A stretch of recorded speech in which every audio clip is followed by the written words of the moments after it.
নমস্কার বন্ধুগণ, এই মুহূর্তে আবহাওয়া দপ্তরের গুরুত্বপূর্ণ খবর। আজ 29 নভেম্বর শনিবার। এই মুহূর্তে আবহাওয়া দপ্তর থেকে সতর্কতা এসেছে, একটি নতুন ঘূর্ণিঝড় বা সাইক্লোন এই মুহূর্তে বঙ্গোপসাগর উপর অবস্থান করছে, যেটি কিন্তু আগামী দিনে প্রচণ্ড পরিমাণে ভারী বৃষ্টির সাথে ঝড় বৃষ্টির সতর্কতা জারি করেছে। সেটি বাংলায় কেমন প্রভাব পড়বে, কোথায় কত বৃষ্টিপাত হবে তা সম্পূর্ণ জানতে ভিডিওটা অবশ্যই স্কিপ না করে পুরোপুরি দেখবেন। আর আপনি যদি চ্যানেলে নতুন হয়ে থাকেন তো চ্যানেলটা অবশ্যই সাবস্ক্রাইব করে দেবেন সর্বপ্রথম এরকম আবার আপডেট পাওয়ার জন্য। তো চলুন দেখে নিই আবার সম্পূর্ণ আপডেটটি। এই মুহূর্তে আমরা দেখতে পাচ্ছি যে দিতুয়ায় কিন্তু শ্রীলঙ্কার উপর অবস্থান করছে, যেখানে প্রচণ্ড পরিমাণে ভারী বৃষ্টির সাথে 30 থেকে 40 কিলোমিটার গতিবেগে ঝোড়ো হওয়া বইছে, এবং এটি আগামী দিনে চেন্নাই, পন্ডিচেরি, তারপরে তাঞ্জাভুর এইসব জায়গাতে কিন্তু প্রচণ্ড পরিমাণে ভারী বৃষ্টির সাথে 40 থেকে 50 কিলোমিটার গতিবেগে ঝোড়ো হওয়া হতে পারে।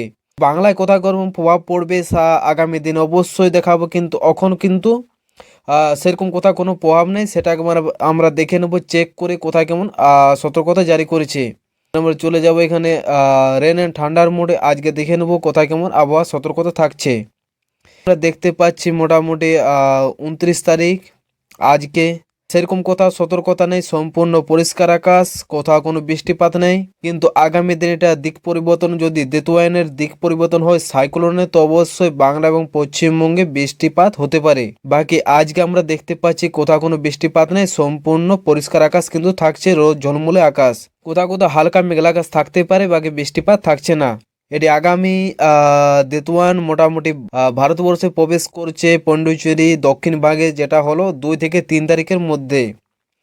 যেটি যদি দিক পরিবর্তন হয় তো বাংলাদেশ বা পশ্চিমবঙ্গে কিন্তু এর প্রভাব পড়তে পারে। তো এই মুহূর্তে আমরা দেখতে পাচ্ছি সোমবার 1 তারিখে যেখানে প্রভাব পড়তে পারে, মডেলের মধ্যে দেখাচ্ছে বিজয়বাড়া, নেলোর, তারপরে হায়দ্রাবাদ, বিশাখাপট্টনম, জলপুর, এই সব জায়গা থেকে প্রচণ্ড পরিমাণে বৃষ্টিপাত থাকছে, যেখানে উপকূলবর্তী জেলাগুলিতে 20 থেকে 25 বৃষ্টিপাত থাকছে। বিজয়বাড়া, তারপরে এখানে নেলোর, তিরুপতি, হিন্দুপুর, তারপরে বালাহারি, এইসব জায়গাতে মোটামুটি হালকা বৃষ্টিপাত হবে, এবং উপকূলবর্তী জেলাগুলিতে বৃষ্টিপাত কিন্তু বেশি থাকছে। তো আগামী 30 তারিখ থেকে কিন্তু এর প্রভাব পড়বে পূর্ব ভাগে, এখানে প্রচণ্ড পরিমাণে বৃষ্টিপাত হবে। বাংলাদেশ এবং পশ্চিমবঙ্গের আবহাওয়া সেরকম কোথাও সতর্কতা নেই। আগামী 1 থেকে 2 তারিখের মধ্যে কিন্তু তাপমাত্রা কিন্তু কমবে।